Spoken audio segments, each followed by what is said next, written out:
Hi, my name is Jana, and I am so excited to welcome you to this course where we're going to look at getting started with the Lightwheel in Kobo Toolbox.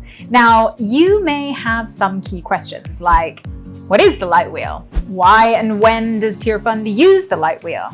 What am I going to learn in this course? What is Kobo Toolbox? Should you be taking this course? And hey, Jana, who are you? And why are you teaching this? Well, we're going to cover all of that in the next few minutes. So without further ado, let's jump in. So first, what is the Lightwheel? Well, TierFund created the Lightwheel a number of years ago now, in collaboration with the University of Bath in the UK. It covers 9 aspects of well-being, represented as 9 spokes of a wheel, using a biblical foundation. The spokes demonstrate how poverty is complex and interconnected, and how important a person's context is as we seek to understand that journey of personal transformation.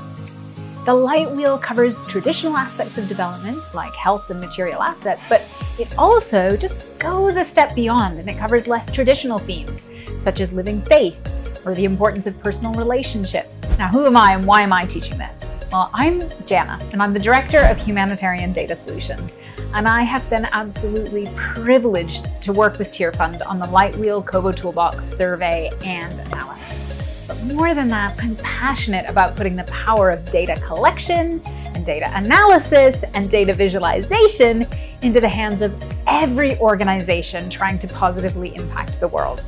Not just so you can collect data, but so you can use that data to make really contextualized decisions about what to do next or what to change in your practical, programmatic, everyday operations on the ground. Humanitarian Data Solutions does that mainly through training, community building, and bespoke consultancy that helps tools like the Lightwheel get applied globally. So who is this course designed for, and is it right for you?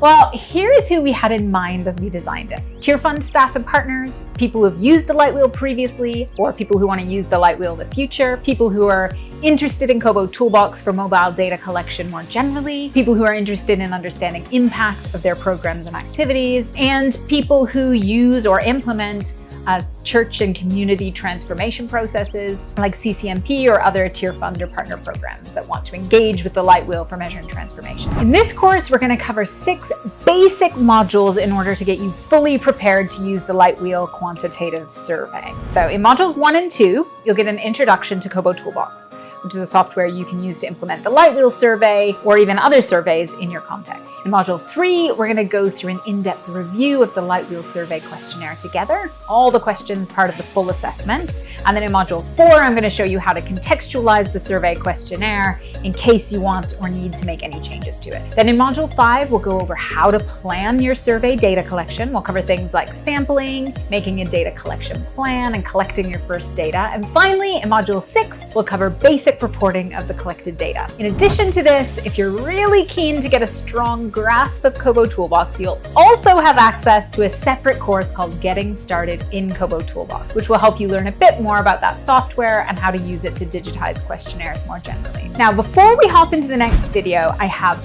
4 tips for you. First, actively participate in discussion. You'll have the option to go over here in the course platform and click Discuss and leave a comment or respond to someone else. Secondly, show up to live calls to ask questions. I've been leading online learning in Kobo Toolbox for a while now, and I can definitely say that people that engage in live calls, live discussion, always make progress. So let's really build a community through this course. Third, you can also click on the settings and turn on captions, either in English or another language. So go ahead and do that if it makes it easier to follow along with the videos. And finally, do a little bit at a time. I'll do my best to keep videos fairly short, which will make it easy for you to watch 1 or 2 while you take your coffee break each day. I love to have a snack with a hot drink, and even better if I can learn something new or interesting while I'm having my break. So let's call that micro-learning, and let's make sure there is lots of it in this course. Now, get on into the next video, and I'll see you there.